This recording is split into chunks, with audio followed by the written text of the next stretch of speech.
Hi guys, this is Jayanto.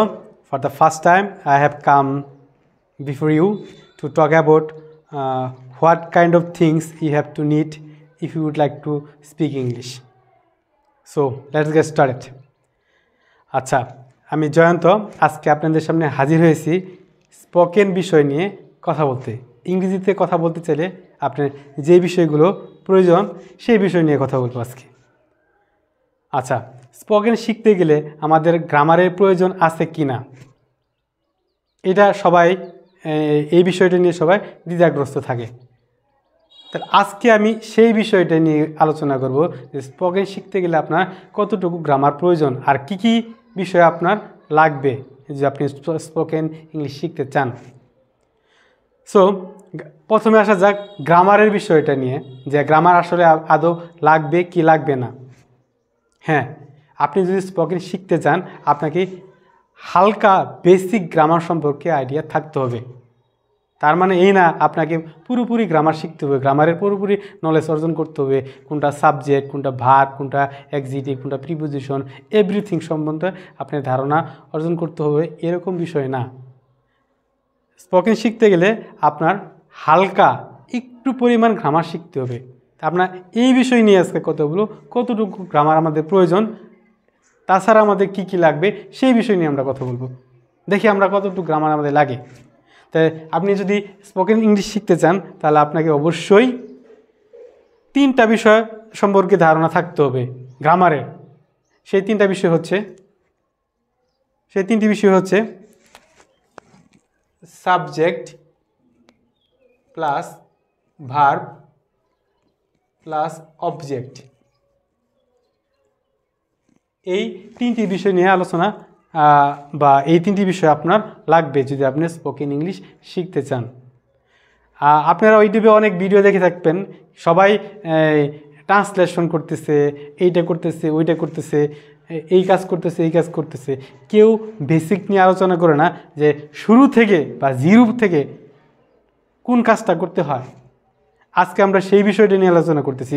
তাই আপনাদের যদি আপনি স্পোকেন ইংলিশ শিখতে চান তাহলে আপনি অবশ্যই আপনাকে কী শিখতে হবে, সাবজেক্ট সম্পর্কে ধারণা থাকতে হবে, ভার্ব সম্পর্কে ধারণা থাকতে হবে, অবজেক্ট সম্পর্কে আপনাদের ধারণা থাকতে হবে, তাহলে আপনি ভালো করতে পারবেন। তাছাড়া আপনি স্পোকেন ইংলিশ শুরু করতে পারবেন না। যা শুরুর পর্যায়ের কথা বলতেছি আমি, বিগিনার লেভেলের পর্যায়ের কথা বলতেছি, আপনার হায়ার লেভেলের কথা বলতেছি না। হায়ার লেভেল আপনার পরে আলোচনা করব। বিগিনার কেউ শুরু করতে পারে না। আমরা স্পোকেন ইংলিশে শিখতে চাই অনেকেই, কিন্তু আমরা শুরু করতে পারি না। কোথা থেকে আমরা শুরু করব সেই বিষয়টা নিয়ে আমরা কথা বলবো। তো কীভাবে আমরা শুরু করব, প্রথমে আমাদের শিখতে হবে সাবজেক্ট। তো সাবজেক্ট বিষয়টা কি, ভার্ব বিষয়টা কি, অবজেক্ট বিষয়টা কি। তাহলে সাবজেক্ট হচ্ছে, সাবজেক্ট একটা বাক্যের সাবজেক্ট কি, সাবজেক্ট হচ্ছে যে কাজ করে সে হলো গিয়ে সাবজেক্ট। আবার বলতেছি, যে কাজ করব সে হলো গিয়ে সাবজেক্ট। ধরেন পুলিশ চোরটিকে প্রহার করেছে, তাহলে এই জায়গায় কাজটা কী করেছে, পুলিশে করেছে, আর চোরটি কি প্রহার গ্রহণ করেছে। অর্থাৎ সহজ কথা আপনি মনে রাখতে হবে, যে মার দেয় সে হলো সাবজেক্ট আর যে মার খায় সে হলো অবজেক্ট। এই বেসিক চিন্তাটা আপনার মাথায় আনতে হবে, তাহলে আপনি বুঝতে পারবেন সাবজেক্ট অবজেক্ট কী। ট্রেডিশনালভাবে যে সংজ্ঞা বইয়ে পুস্তকে দেওয়া হয় এই সংজ্ঞা আপনার কাজ হবে না, আপনাকে প্র্যাকটিক্যালি চিন্তা করতে হবে।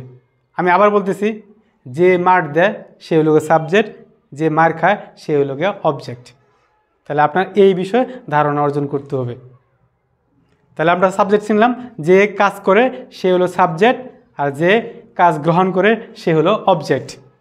মনে করেন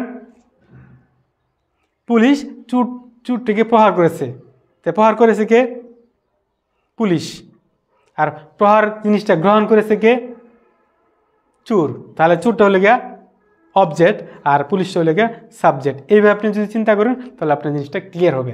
আরেকটু উদাহরণ দিই, আই কিক দ্য বল। এখানে সাবজেক্ট কী হচ্ছে, আই, কারণ কিকের কাজ কি করছি, আমি করেছি। আর এই কিকটা গ্রহণ করেছে কে, ফুটবল। এই ফুটবলটা হচ্ছে আপনার অবজেক্ট। তো এই বেসিক ধারণা থেকে আপনি স্টার্ট করতে হবে স্পোকেন ইংলিশ। এইটুকু যদি আপনি জানতে পারেন তাহলে ভুল হবে না, ইংরেজিতে ভুল হওয়ার সম্ভাবনা কম। বাট এইটুক ন্যূনতম বেসিক আইডিয়া ছাড়া আপনি স্টার্ট করলে আপনার বারবার ভুল হবে। হয়তো বা বলতে পারেন, মুখস্থ আপনি বলতে পারবেন, আমি ভাত খাই করি, ভাত খাইগুলো মুখস্থ করতে পারবেন, কিন্তু এইটুক আপনার জানতেই হবে। সো আপনার শিখলাম কি সাবজেক্ট প্লাস ভার্ব। আর ভার্ব যেই কাজটা করা হয় সেই কাজটা হলো গিয়ে আপনার ভার্ব। আমরা অনেক কাজ করি, যেরকম লাথি দেওয়া, মার দেওয়া, প্রহার করা, ভাত খাওয়া, খাওয়া একটা কাজ, বলা একটা কাজ, আমরা যে গান শুনি সেটা একটা কাজ, ঘুমাচ্ছি সেটা একটা কাজ, হাঁটতেছি এটা একটা কাজ। এই বেসিকগুলো আপনার শিখতে হবে। তাহলে আমরা শিখলাম কি সাবজেক্ট, ভার্ব, অবজেক্ট।